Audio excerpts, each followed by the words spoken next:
Hi, I'm John Joya from Contra Costa County, and I'm here with Dr. Awa, who's an emergency room physician and also a practitioner and owner here at NewMD Urgent Care Center in El Cerrito. And we want to talk to you about how to prepare yourself and our community and protect your loved ones from COVID-19 coronavirus. We all can be a part of stopping and slowing the spread of this lethal virus. Our public health officials in Contra Costa have recently issued guidelines strongly urging the public to not engage in gatherings of more than 50 people. We've also issued guidelines basically saying that those who are elderly and have underlying medical conditions should not be in a gathering at all. You should be home, be in your office at work, but not be in a group. And even if you're a group less than 50, and you aren't able to have social distancing or remain about 6 feet apart, you should find a larger venue for that gathering. So why is the public health agency saying all of these things? Because we all can protect others by not transmitting the virus. And good evidence shows that if we reduce the number of large gatherings we have, we are more effective in slowing down the spread of this virus. We are all worried that if we see a large, significant increase in the number of individuals seeking medical care, our healthcare system could become overwhelmed. People could die as a result. There could be serious illness as a result.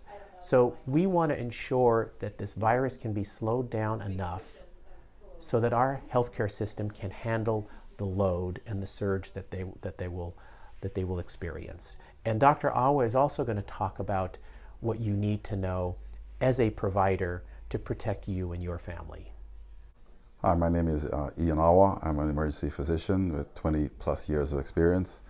I used to work at Dr. San Pablo before it closed, and I'm currently working both as an urgent care physician at NewMD Urgent Care, which I'm one of the owners, and in an emergency room at Sutter. I wanted to get out the information on what's currently available, at least from the CDC, in terms of how to protect yourself from the virus and what we as providers are looking for.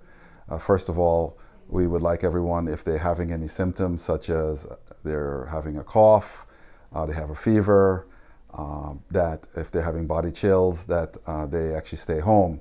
If they do start to have any trouble breathing, then I would recommend that they either contact their primary care provider or go to an urgent care. The reason I would recommend not going to an ER is that it would be very easy to overwhelm ERs as they're seeing multiple other illnesses and injuries, and that you may have to, one, be separated, and two, perhaps wait a long time, and to be told that that you may or may not have any disease, or you can't get testing. And the worst part is that if you do have a positive COVID-19 test, that you've actually infected a lot of people in a mass gathering in the waiting room of an emergency room. So I'd recommend you go to smaller venues and contact your primary care physician for advice.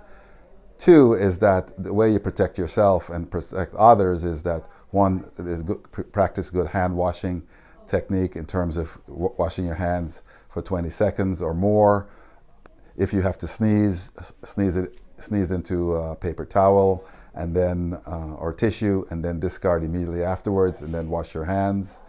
And then if you really want to be good, you could start wiping down with Clorox wipes. Those seem to work in terms of chairs, or if you felt you sneezed on something, that you could wipe it down. The virus is actually transmitted through droplets. So if you're sneezing or you are coughing, you are actually having droplets that you are emanating that can last or land on someone who is close by. And if they touch their hands or mouths with the area of contact, then they can also have the virus and keep spreading it that way. There's no real treatment for the virus other than treating the symptoms. In terms of how we're doing it, handling it at New MD Urgent Care, is that if someone comes in, we would like you to call prior to your arrival, stating that you're having these symptoms of fever, cough, and trouble breathing and body aches, and we will prepare for your arrival and hand you a mask upon arrival and place you in a separate room, and then we will don a special mask and gloves and be able to see you. Once we've seen you and evaluated, we would wash our hands. We'd also ask you to wash your hands, and then if there's any treatment that's needed, we will treat appropriately and then refer you to your primary care provider. So, Dr. Awa, we're still in flu season, and so people may not have coronavirus. It could be one of many other types of colds or flus. What do you recommend for the public? My recommendation is that everyone gets a flu vaccine annually, and that because the flu is actually just as common, actually more common in the United States, and that there's also other viruses that can cause similar symptoms. Even for kids, there's respiratory syncytial virus, which can cause these symptoms. There is rapid testing for flu and for respiratory syncytial virus that are available at urgent care centers and ERs and many primary care physicians. I think that that's possible for everyone to be tested for, at least for the flu, and there is a treatment for the flu, it's Tamiflu, if you're within 3 days of contracting these symptoms.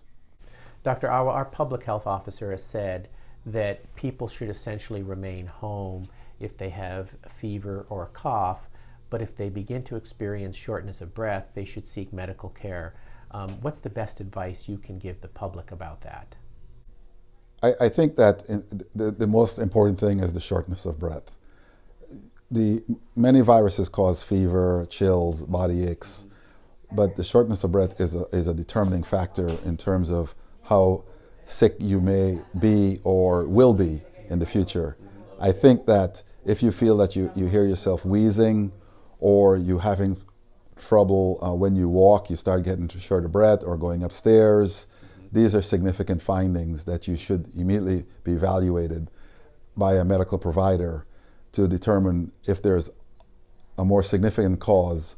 And it could be, many times these things go on to have bacterial pneumonias, or it causes an exacerbation of your pre-existing condition like emphysema or heart failure, where you become fluid overloaded and the fluid starts collecting in your lung. So those are significant findings that you definitely should come in and be evaluated by a medical provider. Dr. Awa, our health officer has strongly urged those who are medically vulnerable, who have underlying medical conditions, to not be part of any gathering because they're most vulnerable. Tell us who they are, what kind of advice you can give the public about that.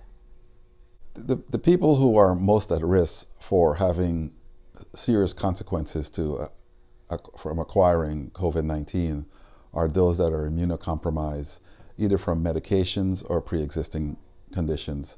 And those would include diabetes, people with liver disease, kidney disease, people who are in cancer chemotherapy, people who are receiving immunosuppressive drugs for chronic conditions, whether that may be lupus or rheumatoid arthritis, etc., or psoriasis. So these people are very much at risk, and they have a higher prevalence of suffering significant consequences of having the disease, which oftentimes can lead to severe pneumonias and possible death. So I would recommend, per the CDC, that these individuals stay away from mass gatherings greater than 50,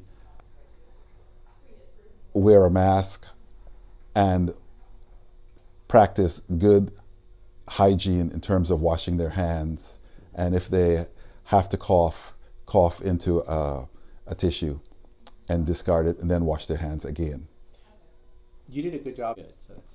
For people who have emphysema or pre-existing, they have bad asthma or heart failure, these individuals are at severe risk because those are direct lung, those are direct diseases that affect the lung, and therefore their reserves for lung capacity is severely diminished, and also those individuals are extreme risk. I think it's important during this time that we not panic, but be prepared and listen to our health officers for the most recent advice, which is we can all be part of slowing down this virus, protecting our loved ones if we follow the social distancing requirements. I want to get out there that there is no actual treatment for COVID-19. The current recommendation is that you treat the symptoms by taking Advil, Aleve, or Tylenol for the fever, the chills, and the cough. However, if you develop shortness of breath or wheezing, or you feel that you're having just trouble walking without having trouble breathing, then you should seek medical care. If you feel that you need medical care because you're short of breath, then you should contact your primary care provider or visit an urgent care so as not to overwhelm the emergency rooms.